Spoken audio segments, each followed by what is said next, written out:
السلام عليكم ورحمة الله وبركاته.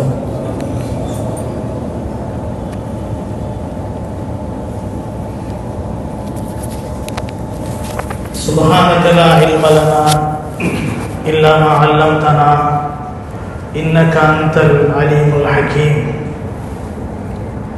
رب اشرح لي صدري ويسر لي أمري واحلل عقدة من لساني يفقهوا قولي. رب زدني علما. الحمد لله رب العالمين، والصلاة والسلام على أشرف الأنبياء والمرسلين وعلى آله الطيبين وأصحابه الطاهرين ومن تبعهم بإحسان إلى يوم الدين. أما بعد، فقد قال الله تعالى في القرآن العظيم والفرقان المجيد: أعوذ بالله من الشيطان الرجيم، بسم الله الرحمن الرحيم. يا أيها الذين آمنوا إنما الخمر والميسر والأنصاب والأزلام رجس من عمل الشيطان فاجتنبوه لعلكم تفلحون. قال النبي صلى الله عليه وسلم: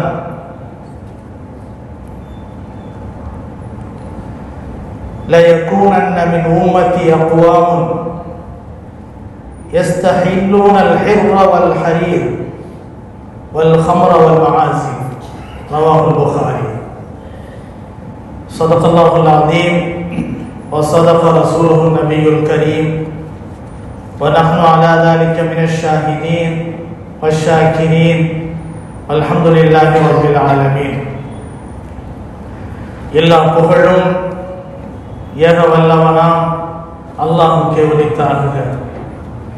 ஸலவாத்தும் சலாமும் சந்திமிக்க பெருமானார் முஹம்மது முஸ்தபா ஸல்லல்லாஹு அலைஹி வஸல்லம் அவர்களின் மீதும், அன்னாரின் கிளையார்கள், தோழர்கள், சுஹதாக்கள், சாலிஹீன்கள், வலிமார்கள், உலக முஸ்லிம்கள் அனைவரின் மீதும், குறிப்பாக இங்கே வருகை தந்திருக்கக்கூடிய நம் அனைவரின் மீதும் எல்லாம் வல்ல அல்லாஹ்வின் பேரருளும் பேருபகாரமும் என்றென்றும் நிரந்தரமாக நிலவட்டுமாக. சங்கைக்கும் பெருமதிப்பிற்கும் உரிய பெரியார்களே, கண்ணியத்திற்குரிய எல்லாம் வல்ல அல்லாஹ்வின் நல்லடியார்களே, அல்லாஹ் சுப்ஹானஹு வ தஆலா நமக்கு தந்திருக்கக்கூடிய மாபெரும் அருட்கொடைகளில் காலம் என்பது மிக முக்கியமான ஒரு செல்வம். கண்மணி நாயகம் ரசூலுல்லாஹி ஸல்லல்லாஹு அலைஹி வஸல்லம் அவர்களிடத்திலே ஒரு மனிதர் கேட்டார்: யா ரசூலல்லாஹ் ஸல்லல்லாஹு அலைஹி வஸல்லம், ஐயுன் நாசி கைரு, மனிதர்களிலே மிகச் சிறந்தவர் யார் என்று கேட்டார்.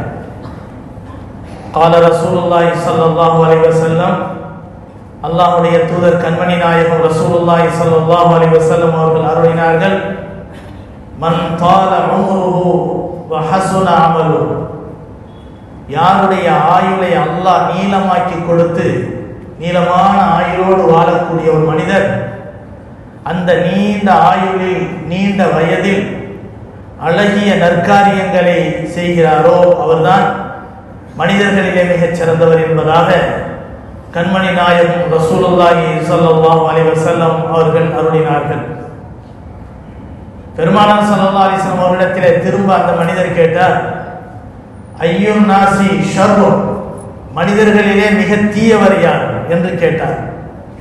அல்லாஹ்வுடைய தூதர் கண்மணி நாயகம் ரசூலுல்லாஹி ஸல்லல்லாஹு அலைஹி வஸல்லம் அவர்கள் அருளினார்கள்: மனிதர்களிலே யார் தீயவர் என்று சொன்னார், மிக தீயவர் என்று சொன்னார், மன் தால உம்ருஹு வ ஸாஅ அமலுஹு, யாருடைய ஆயுளை அல்லாஹ் நீளமாக்கி கொடுத்து நீண்ட ஆயுளோடு வாழ்ந்து தீய வழியிலே தன்னுடைய ஆயுளை செலவழிப்பாரோ அவர்தான் மனிதர்களிலே மிக தீயவர் என்பதாக நபிகள் நாயகம் ஸல்லல்லாஹு அலைஹி வஸல்லம் அவர்கள் அருளினார்கள்.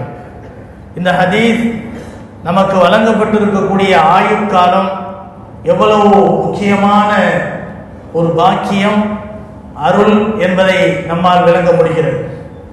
அருமையானவர்களே, நாம் செய்யக்கூடிய நற்காரியங்கள் அல்லாஹ்விடத்திலே பதிவு செய்யப்படுவதை போல நாம் செய்யக்கூடிய தீமைகளும் அல்லாஹ்விடத்திலே பதிவு செய்யப்படும். நாளை மறுமையிலே ஒரு மனிதனுடைய அதிகமான நன்மைகள் பதிவு செய்யப்பட்ட நிலையில் அந்த மனிதனுடைய வலது கையில் அல்லாஹ் அமல் நாமா பட்டோலை என்ற அவருடைய நன்மையினுடைய பட்டோலையை அல்லாஹ் கையிலே கொடுப்பான். இது ஒரு மனிதனுக்கு வழங்கப்படக்கூடிய மகிழ்ச்சியினுடைய, நற்பாக்கியத்தினுடைய, சாதா என்று சொல்லப்படக்கூடிய ஈடேற்றத்தினுடைய மிக உயர்ந்த ஒரு நிலை. அல்லாஹ் தஆலா இதனை குர்ஆனிலே சொல்கிற போது, فَأَمَّا مَنْ أُوتِيَ كِتَابَهُ بِيَمِينِهِ فَيَقُولُ هَاؤُمُ اقْرَءُوا كِتَابِيَهْ إِنِّي ظَنَنْتُ أَنِّي مُلَاقٍ حِسَابِيَهْ فَهُوَ فِي عِيشَةٍ رَاضِيَةٍ فِي جَنَّةٍ عَالِيَةٍ. அல்லாஹ் சொல்கிறான், யாருடைய வலது கையிலே அவருடைய அமால் நாமா பட்டோலை தரப்படுமோ அவர்கள் தங்களிடத்திலே வழங்கப்பட்ட அமால் நாமா பட்டோலையை எடுத்துக்கொண்டு எல்லோருடைய கையிலும் கொடுத்து சொல்வார்கள், இதை படித்து பாருங்கள். அம்மா மன் ஊதிய கிதாபஹு பியமீனி ஃபயகூலு ஹாஉம் உக்ரவு கிதாபியா, என்னுடைய இந்த ஏட்டை நீங்கள் படித்து பாருங்கள். இன்னி ظننtu அன்னி முலாக்கின் ஹிசாபியா, இவ்வாறுதான் நான் எழுப்பப்பட்டு விசாரணை செய்யப்பட்டு நான் நன்மை தீமைக்கு உட்படுத்தப்பட்டு நான் நாளை மறுமைக்கு வருவேன் என்பதை எண்ணி இருந்தேன். இதெல்லாம் நான் உறுதி கொண்டிருந்தேன். இன்னி ظننtu அன்னி முலாக்கின் ஹிசாபியா, கேள்வி கணக்கை சந்திப்பேன் என்பதை உறுதியாக நான் நம்பியிருந்தேன். இன்னி ظننtu அன்னி முலாக்கின் ஹிசாபியா என்று அவர் சொல்லுவார். ஆனால் யாருடைய அவர் திருப்தி மிகுந்த ஒரு வாழ்க்கையிலே அவர் இருப்பார். அல்லாஹ் குர்ஆனிலே சொல்கிறான், ஃபஹுவ ஃபீ ஈஷத்திர் ராதியா ஃபீ ஜன்னத்தின் ஆலியா, திருப்திகரமான ஒரு நிலையிலே, ஒரு சொர்க்கத்திலே அவர் இருப்பார். ஃபீ ஜன்னத்தின் ஆலியா, உயர்ந்த சொர்க்கத்திலே இருப்பார். குதூஃபுஹா தானியா, அந்த கிளைகள் அப்படியே படர்ந்து தொங்கிக் கொண்டிருக்கக்கூடிய அடர்த்தியான சொர்க்கத்திலே அவர் இருப்பார். குதூஃபுஹா தானியா குலு வஷ்ரபு ஹனீஅன் பிமா அஸ்லப்தும் ஃபில் அய்யாமில் காலியா, உலகத்திலே நீங்கள் வாழுகிற போது முந்திய காலங்களில் நீங்கள் செய்த நற்காரியங்களுக்காக வேண்டி இங்கே உண்டு, அதே போல நன்றாக நீங்கள் குடித்து மகிழ்ச்சியோடு இருங்கள் என்பதாக அவர்களுக்கு சொல்லப்படும் என்று அல்லாஹ் சொல்கிறான். வஅம்மா மன் ஊதிய கிதாபஹு பிஷிமாலி ஃபயகூலு யா லைதனி லமூத கிதாபியா வலம் அத்ரி மா ஹிசாபியா யா லைதஹா கானத்தில் காலியா. அல்லாஹ் குர்ஆனிலே சொல்கிறான், யாருடைய இடது கையிலே அவருடைய அமல் நாமா பட்டோலை வழங்கப்படுமோ அவர் என்னுடைய பட்டோலை வழங்கப்படாமல் இருந்திருக்க வேண்டுமே, கை சேதமே. யா லைதஹா கானத்தில் காலியா மா அக்னா அன்னி மாலியா, என்னுடைய செல்வமோ என்னுடைய சொத்துக்களோ எந்த விதமான பயனையும் எனக்கு தரவில்லையே என்று அவர் புலம்புவார் என்று அல்லாஹ் குர்ஆனிலே நமக்கு சொல்லி தருகின்றான். அருமையான பெருமக்களே, இங்கே நாம் நன்றாக யோசிக்க வேண்டும். நம்முடைய வாழ்க்கையிலே பல பேர் அரை பகுதியை கடந்துவிட்ட பல மனிதர்கள் இருக்கலாம், முக்கால் பகுதியை கடந்துவிட்ட பல மனிதர்கள் இருக்கலாம். அதே போல வாழ்க்கையினுடைய கடைசி கட்டத்தை எட்டி கொண்டிருக்கக்கூடிய மனிதர்களும் இருக்கலாம். ஆனால் நம்முடைய நிலை என்ன? நாம் இந்த உலகத்தை விட்டும் கண்களை மூடுகிற போது நாம் வெற்றியாளர்களாக செல்வோமா அல்லது நஷ்டவாளர்களாக இந்த உலகத்தை விட்டு செல்வோமா என்பதை சற்று சிந்திக்க வேண்டும். அம்ர் இப்னுல் ஆஸ் ரலியல்லாஹு அன்ஹு அவர்கள் மரணப்படுக்கையிலே கிடக்கிறார்கள். அம்ர் இப்னுல் ஆஸ் ரலியல்லாஹு அன்ஹு அவர்கள் நபிகள் நாயகம் ஸல்லல்லாஹு அலைஹி வஸல்லம் அவர்களுக்கு மிக நேசத்திற்குரிய ஒரு சஹாபி. பெருமானார் ஸல்லல்லாஹு அலைஹி வஸல்லம் அவர்களுக்கு ஆரம்பத்திலே அதிகமான துன்பங்களை கொடுத்து வந்த மனிதர்களில் இவரும் ஒரு மனிதர். அது மட்டுமல்ல, அதாவது அபிசீனியா என்று சொல்லப்படக்கூடிய எத்தியோப்பியாவிற்கு சஹாபாக்கள் தப்பித்து சென்ற அந்த நேரத்தில், ஹிஜ்ரா சென்ற நேரத்தில் அவர்களை எப்படியாவது முடக்க வேண்டும், கைது செய்யப்பட வேண்டும், அந்த நாட்டிலேயே அவர்கள் வதைக்கப்பட வேண்டும் என்ற எண்ணத்திலே அதிகமான லஞ்சங்களை எடுத்துக்கொண்டு போய் அந்த ஆட்சியாளர்களுக்கு தந்து திட்டமிட்டு அவர்களை பற்றி இல்லாததை எல்லாம் சொல்லி மாற்றிக் கொடுக்க நினைத்தவர் தான் அம்ர் இப்னுல் ஆஸ். பிற்காலத்திலே அல்லாஹ்வுடைய தூதருக்கும் இந்த மார்க்கத்துக்கும் அல்லாஹ்வுக்கும் மிகப்பெரிய ஒரு உதவியாளராக இருந்தவர் அவர். இஸ்லாமிய நாடு பல இடங்களுக்கு விரிவாகுவதற்கு மிகப்பெரிய காரணமாக அமைந்தவர். இன்னும் சொல்ல போனால் இன்றைய எகிப்து இருக்கிறதே, இஸ்லாமிய நாடாக இருப்பதற்கு முக்கியமான காரணமாக இருந்தவர் இந்த அம்ர் இப்னு ஆஸ். அவ்வளவு அரசியல் திறமை வாய்ந்த மனிதர். அப்படிப்பட்ட உயர்ந்த சஹாபி ஸல்லல்லாஹு அலைஹி வஸல்லம் அவர்களை பற்றி பல நன்மாராயங்களையும் சொல்லியிருக்கிறார்கள். இந்த நிலையில் மரணப்படுக்கையில் இருக்கும்போது மக்களின் பக்கமாக தன்னுடைய முகத்தை திருப்புவதற்கு மறுத்து சுவற்றின் பக்கமாக தன்னுடைய முகத்தை திருப்பியவராக தேம்பி தேம்பி அழுகிறார். அவருடைய மகனாரும் சஹாபிதான். அப்துல்லாஹ் இப்னு அம்ர் இப்னு ஆஸ் ரலியல்லாஹு அன்ஹு அவர்கள் தங்களுடைய தந்தை அம்ர் இப்னு ஆஸ் அவர்களை பற்றி சொல்கிறார்கள், தந்தையே ஏன் அழுகிறீர்கள்? மரணம் வந்துவிட்டது என்ற கலக்கத்திலே அழுகிறீர்களா? மரணத்தை கண்டு நீங்கள் பயப்படுகிறீர்களா? அல்லாஹ்வுடைய தூதர் கண்மணி நாயகம் ரசூலுல்லாஹி ஸல்லல்லாஹு அலைஹி வஸல்லம் அவர்கள் உங்களை பற்றி இப்படி எல்லாம் நன்மாராயம் சொல்லி இருக்கக்கூடிய நிலையில் நீங்கள் மரணத்தை கண்டு ஏன் கலங்க வேண்டும்? மரணத்தை கண்டு நீங்கள் ஏன் பயப்பட வேண்டும்? ஏன் அழ வேண்டும் என்று கேட்கிறார்கள். அப்போதுதான் அம்ர் இப்னு ஆஸ் ரலியல்லாஹு அன்ஹு அவர்கள் சொன்ன வார்த்தை நாம் ஒவ்வொருவரையும் சிந்திக்க வைக்கிறது. அவர்கள் சொல்கிறார்கள், மகனே, மரணத்தை கண்டு பயப்படக்கூடிய மனிதன் அல்ல நான். மரணத்தை கண்டு நான் கலங்கவில்லை. மரணம் என்னை அச்சுறுத்த முடியாது. மாறாக மரணம் என்னை பயப்படுத்தவில்லை. மாறாக நான் மரணத்தை கண்டு பயப்படாமல் நான் வாழ்ந்த காலங்களை நினைத்து பார்க்கிறேன். என்னுடைய வாழ்க்கையிலே 3 கட்டங்கள் கடந்து போயிருக்கின்றன. என்னுடைய வாழ்க்கையில் 3 பகுதிகள் கடந்து போயிருக்கின்றன. 3 நிலைகள் கடந்து போயிருக்கின்றன. ஒன்று என்னவென்று சொன்னால், அல்லாஹ்வுடைய தூதர் கண்மணி நாயகம் ரசூலுல்லாஹி ஸல்லல்லாஹு அலைஹி வஸல்லம் அவர்கள் நம்மிடத்திலே இஸ்லாமிய மார்க்கத்தை சொன்னபோது, லா இலாஹ இல்லல்லாஹ் என்ற தௌஹீத் கலிமாவை சொன்னபோது அந்த நேரத்தில் இருந்த மாபெரும் வெறுப்பு, அவர்களின் மீது இருந்த துவேஷம், அவர்களின் மீது இருந்த பகைமை, அந்த நேரத்தில் முஹம்மத் என்ற மனிதர் தான் உலகத்திலே எனக்கு மாபெரும் எதிரியாக தென்பட்டார், மிகப்பெரிய விரோதியாக தென்பட்டார். அந்த நேரத்தில் முஹம்மத் ஸல்லல்லாஹு அலைஹி வஸல்லம் அவர்கள் என்னுடைய கையிலே கிடைத்திருந்தால் கொன்றிருப்பேன். அப்படிப்பட்ட பகை வெஞ்சம் என்னுடைய உள்ளத்தில் தீயாக எரிந்து கொண்டிருந்தது. மகனே, இப்போது சொல்கிறேன், அந்த நேரத்தில் என்னுடைய மரணம் வந்திருந்தால் நிச்சயமாக நான் நேராக நரகத்திற்கு சென்றிருப்பேன். இதில் சந்தேகமே கிடையாது. ஆனால் அல்லாஹ் எனக்கு ஹிதாயத்தை தந்தான், நேர்வழியை தந்தான், ஈமானை தந்தான், என்னை செழிக்க வைத்தான், சிறப்பு படுத்தினான், சஹாபாக்களுடைய சபையிலே என்னை வீற்றிருக்க வைத்தான். அல்லாஹ்வுடைய தூதர் கண்மணி நாயகம் ஸல்லல்லாஹு அலைஹி வஸல்லம் அவர்களின் மூலமாக நான் பாக்கியம் பெற்றேன்.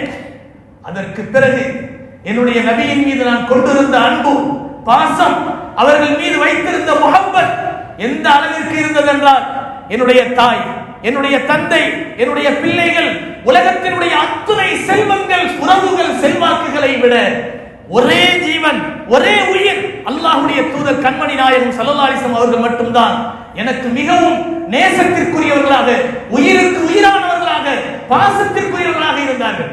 அந்த நேரத்தில் மட்டும் என்னுடைய உயிர் இந்த உலகத்தை விட்டு பிரிந்திருக்க வேண்டுமே.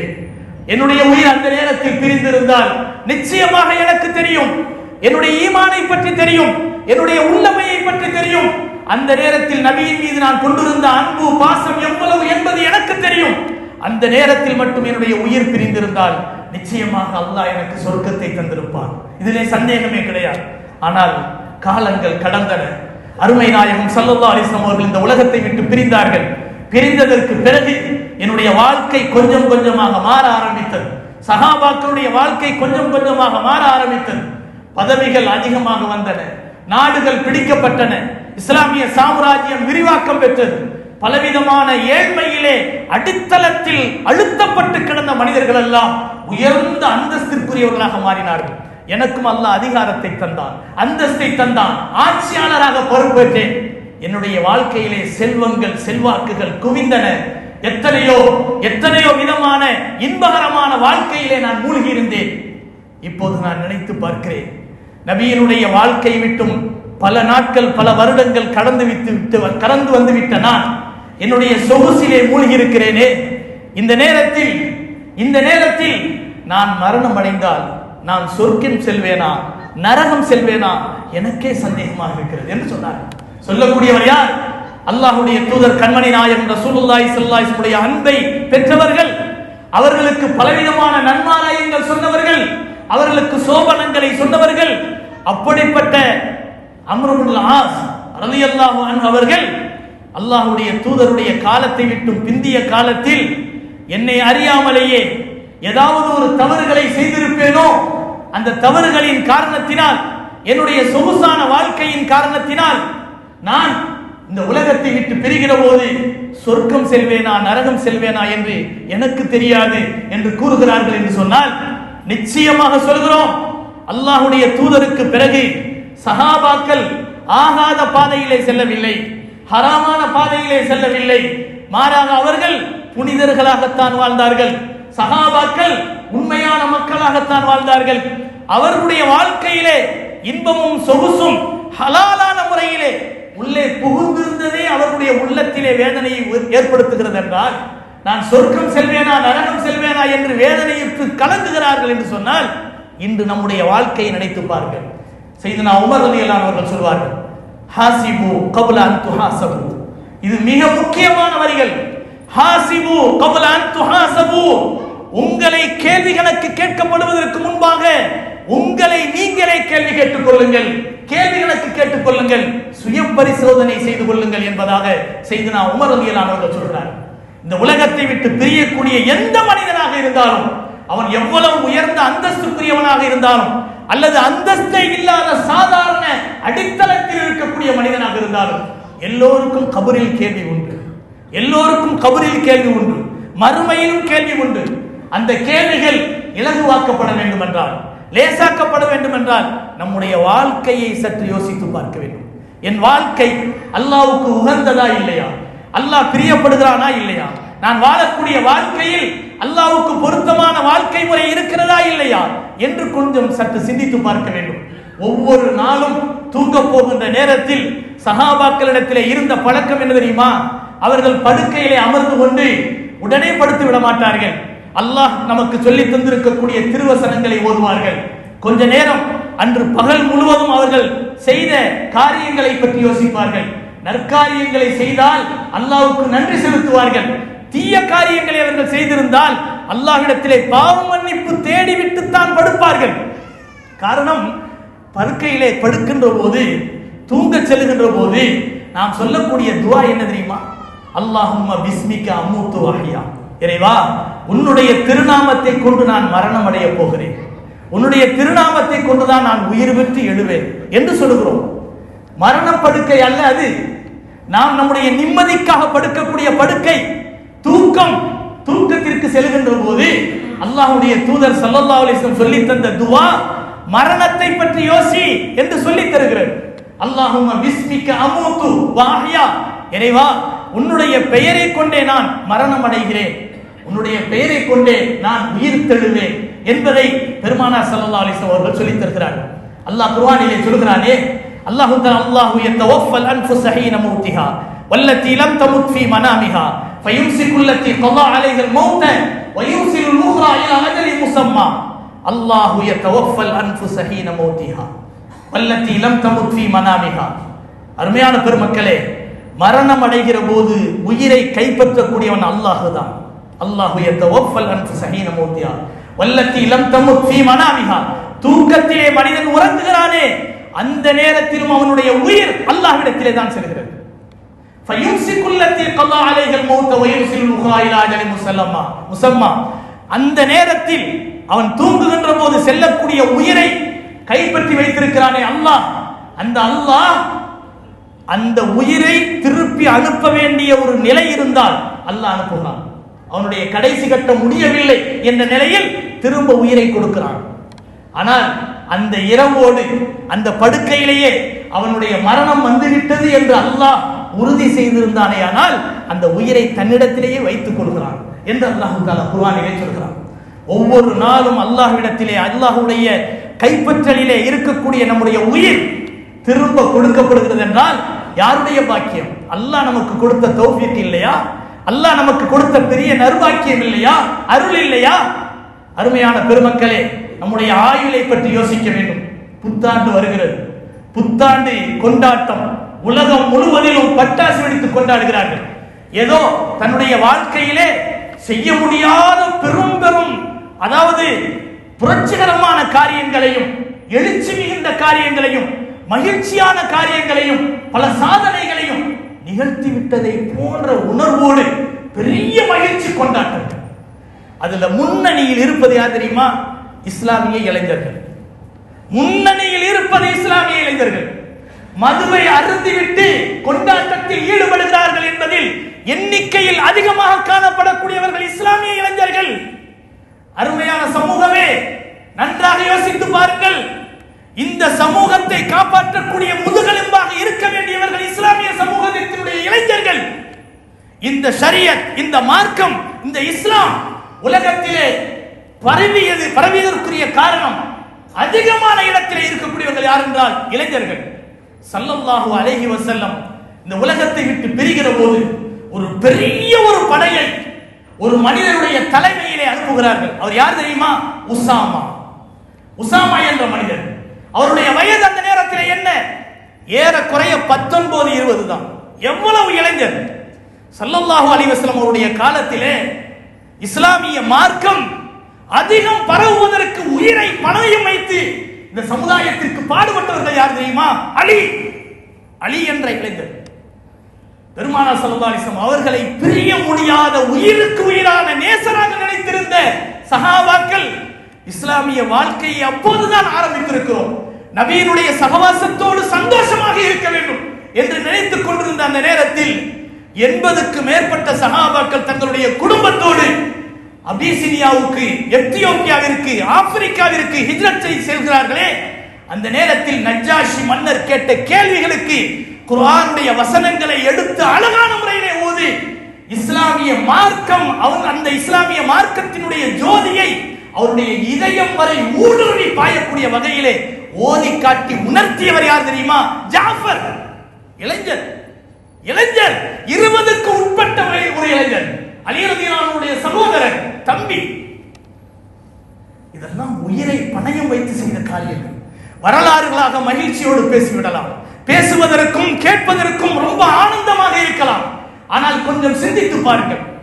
கடல் கடந்து போன அந்த பயணம் அரபு மக்களுக்கு ஒரு புதுமையான பயணம், உயிரை பணயம் வைத்து சென்ற பயணம். அலி ரலியல்லாஹு அன்ஹு அவர்கள் ஸல்லல்லாஹு அலைஹி வஸல்லம் அவர்கள் ஹிஜ்ராவுக்காக வேண்டி சென்ற நேரத்தில் பச்சை போர்வையால் போர்த்தி, என்னுடைய அருமை தம்பி இங்கே படுத்தரு, காலை விழுந்தவுடன் என்னுடைய அமானித பொருட்களை உரியவர்களிடத்திலே ஒப்படைத்து விட்டு மதீனா வந்து சேர் என்று சொல்லி படுக்க வைத்தார்களே. அந்த இரவு சாதாரண இரவு அல்ல, உயிரை அஞ்சக்கூடிய மாபெரும் அபாயகரமான இரவு. காலையிலே எழுந்தால் யாருடைய தலைக்கு 100 ஒட்டகங்களை பரிசாக அறிவித்தார்களோ அந்த முஹம்மத் காணவில்லை என்ற வெறுமை, ஏமாற்றம் அலியையே கொலை செய்யக்கூடிய அளவுக்கு வெறியாக மாறும். அப்படி இருந்தும் அலி சொன்னார்கள், அன்று இரவு நான் நிம்மதியாக உறங்கினேன். இது எவ்வளவு பெரிய தியாகம்! அடுத்த நாள் எழுந்தார்கள், நபி சொன்ன பட்டியலிலே எல்லோருக்கும் அமானிதங்களை ஒப்படைத்தார்கள். ஒப்படைத்து விட்டு அவர்கள் மதீனா சென்று சேர்ந்தார்கள். அலி அவர்களே, இன்று இரவு எப்படி உறங்கினீர்கள்? சொன்னார்கள், இன்று இரவுதான் நான் நிம்மதியோடு உறங்கினேன் என்றார்கள். ஏன், எப்படி சொல்கிறீர்கள்? என்னுடைய நபி சொன்னார்கள், நாளைய தினம் அமானிதங்களை ஒப்படைத்து விட்டு மதீனாவிலே வந்து என்னை சந்தியும் என்று சொன்னார்கள். அலி ரலியல்லாஹு அன்ஹுடைய காலுக்கு செருப்பு கிடைக்கவில்லை. பெருமானார் ஸல்லல்லாஹு அலைஹி வஸல்லம் அவர்களை தேடி செல்கிறார்கள். நபி அவர்கள் அங்கே சென்று குபா என்ற பகுதியிலே தங்கியிருக்கிறார்கள். அலி ரலியல்லாஹு அன்ஹு அவர்கள் நபியினுடைய சந்திப்பை தேடியவர்களாக, அவர்கள் பிரியப்பட்டவர்களாக நேசத்தோடு வேகமாக பயணமாகிறார்கள். எங்கும் இருக்கவில்லை, எங்கும் தங்கவில்லை, எங்கும் ஓய்வெடுக்கவில்லை. ஓய்வில்லாத பயணம். வெயிலும் கற்களும் பயங்கரமான முற்களும் அவருடைய கால்களை பதம் பார்க்கின்றன. கால்கள் எல்லாம் ரணத்தால், வேதனையால் ரத்தம் தோய்ந்திருக்கிறது. சென்று குபா பகுதியிலே நபி அவர்கள் அமர்ந்திருக்கிறார்கள். நபியினுடைய மடியிலே புத்தன்று விழுகிறார்கள். யார் ரசூலுல்லாஹ், நான் வந்து விட்டேன். இது எவ்வளவு பெரிய தியாகம்! அந்த அலிக்கு அந்த நேரத்தில் வயது என்ன? அலி ரலியல்லாஹு அன்ஹு அவர்கள் மிகவும் இளைஞர், ஏறக்குறைய ஒரு 20-22 வயது தான் இருக்கும். ஆனால் அப்படிப்பட்ட அலி ரலியல்லாஹு அன்ஹு அவர்கள், அதே போன்ற எத்தனை இளைஞர்கள் இந்த இஸ்லாமிய மார்க்கத்துக்காக பாடுபட்டார்கள். பத்ர் களத்திலே நபி அவர்களை திட்டினான் என்ற ஒரு வார்த்தை முஅவ்வித் முஆத் என்ற சஹாபாக்களுக்கு, சின்ன பிள்ளைகளுக்கு கிடைத்ததின் காரணத்தினால் அந்த செய்தியை மையமாக வைத்த அந்த அபூஜஹலை நாங்கள் கொள்வோம் என்று சொல்லி அங்கே வந்து ஒருவர் குதிரையின் காலை வெட்ட, இன்னொருவர் அபூஜஹலுடைய காலை வெட்டி அவன் இறந்து போவதற்கு காரணமாக அமைந்தவர்கள் சிறு பிள்ளைகள். இந்த சபையிலே ஸ்கூல் லீவ், பள்ளிக்கூட விடுமுறையிலே எத்தனை பிள்ளைகள் இருக்கிறார்கள். இஸ்லாமிய உரமேற்றி வளர்க்கப்படக்கூடிய அற்புதமான பிள்ளைகள். இந்த பிள்ளைகளுக்கு பெற்றோர் நினைத்தாலே தவிர அந்த பிள்ளைகளை இஸ்லாமிய எண்ணத்திலே வளர்க்க முடியாது. போனா போகட்டும் மதரசாவுக்கு, என்ன இன்னைக்கு மதரசாவுக்கு போனியா, அந்த கேள்வியே கிடையாது. காரணம், அதாவது நான் அடிக்கடி சொல்வது உண்டு, என்னவென்று சொன்னால் பிள்ளைகள் பரிதாபகரமானவர்கள். மார்க்கத்தை கொடுக்கிற விஷயத்தில், மார்க்கத்தை கற்கிற விஷயத்தில், மதரசா என்று 1 மணி நேரத்திற்காக வேண்டி அனுப்பக்கூடிய அந்த நேரத்தில் அந்த பிள்ளைகள் வருகிறார்கள். ஆனால் ஒரு வருடம் என்று இருந்தால் எத்தனை விடுமுறை தெரியுமா? எத்தனை விடுமுறை தெரியுமா? ஸ்கூல் லீவ் விட்டுட்டா இப்ப இங்க இருந்து எத்தனையோ பிள்ளைங்க போயிட்டாங்க, மதரசா இல்ல, முடிஞ்சிருச்சு. இப்ப வெளியூர்ல இருந்து பிள்ளைங்க எல்லாம் இங்க வந்துட்டாங்க. அங்க ஓதிக்கிட்டு இருந்த அந்த மதரசா இப்ப கட்டு, ஒரு 10 நாள் லீவு முடிஞ்சிருச்சு. அதுக்கு பின்னாலே ஸ்கூல் ஆரம்பிக்குது. ஸ்கூல் ஆரம்பிச்ச உடனே காலாண்டு பரீட்சை, அதுல லீவு. அரையாண்டு பரீட்சை, அதுல லீவு. அந்த அரையாண்டு பரீட்சை காலாண்டு பரீட்சைக்காக வேண்டி பாடமாக்க லீவு வாங்க பாருங்க, அதுல லீவு. அதுக்கு பின்னால் அது ஒவ்வொன்றிலையும் விடுமுறை விடுகிற போது அதுல லீவு. 1 மணி நேர மதரசாவினுடைய வாழ்க்கையில் இத்தனை ஸ்கூல் லீவ் என்ற காரணத்தினால் இவ்வளவு லீவ். அது அல்லாமல் எங்க குடும்பத்தில் ஒரு கல்யாணம், காது குத்து, வயசுக்கு வந்தது நீ போய் என்ன பண்ண போற? நான் கேட்கிறது, காது குத்துறதுக்கு நீ எங்க போறியா? போற குழந்தைக்கு பேர் வைக்கிறதுக்கு நீ போய் என்ன பண்ண போற? அவர்கள் போகிறார்கள், அவர்கள் அங்கே என்ன செய்து விட்டு போட்டோம், நீ இங்கே முக்கியமான விஷயம். அருமையானவர்களே, இது கை சேதமான நிலை, இது கை சேதமான நிலை. 5இல் வளையாதது 50இல் வளையாது என்று சொல்வார்கள். அதுதான் இன்றைக்கு நடந்து கொண்டிருக்கிறது. புத்தாண்டு கொண்டாட்டத்திலே மது அருந்திவிட்டு பைக் ரேஸ் செய்து கடந்த வருடம் பிடிபட்டவர்களில் அதிகமானவர்கள் முஸ்லிம் இளைஞர்கள். இது நமக்கு வேதனை இல்லையா? எந்தோ ஒரு குடும்பத்தில் நடக்கிறது என்று நினைக்கிறோம். அதுவும் நம்முடைய குடும்பம் தான், அதுவும் நம்முடைய குடும்பம் தான். பலஸ்தீனத்திலே கொத்து கொத்தாக குழந்தைகள் கொல்லப்படுகிறார்கள் என்றவுடன் நம்முடைய உள்ளம் துடிக்கிறதா இல்லையா? எந்தோ ஒரு முஸ்லிம் கொல்லப்படுகிறான் என்றால் துடிக்கிறதா இல்லையா? அதாவது கொல்லப்படாமலேயே ஸ்லோ பாய்சன் என்று சொல்வார்களே, கொஞ்சம் கொஞ்சமாக இறக்கின்ற வகையில் கலாச்சாரங்களை சீரழிக்கப்படக்கூடிய நிலையில் பிள்ளைகள் அநியாயமாக போகிறார்களே, இதை பற்றி யார் யோசிப்பது? கண்ணியமானவர்களே, இது விஷயத்தில் மது என்பது மிக மோசமான அரக்கனாக திகழ்ந்து கொண்டிருக்கிறான். மது மட்டுமல்ல, அதையும் தாண்டிய போதைப் பொருட்கள் நம்முடைய இஸ்லாமிய இளைஞர்களுடைய கையிலே சர்வ சாதாரணமாக கிடைக்கின்றது. இந்த மாசத்துக்குள்ள மட்டும் எத்தனை இளைஞர்களுடைய போட்டோக்கள் பேப்பர்ல வந்திருக்கு, எல்லாமே முஸ்லிம் இளைஞர்கள் இருக்கா இல்லையா?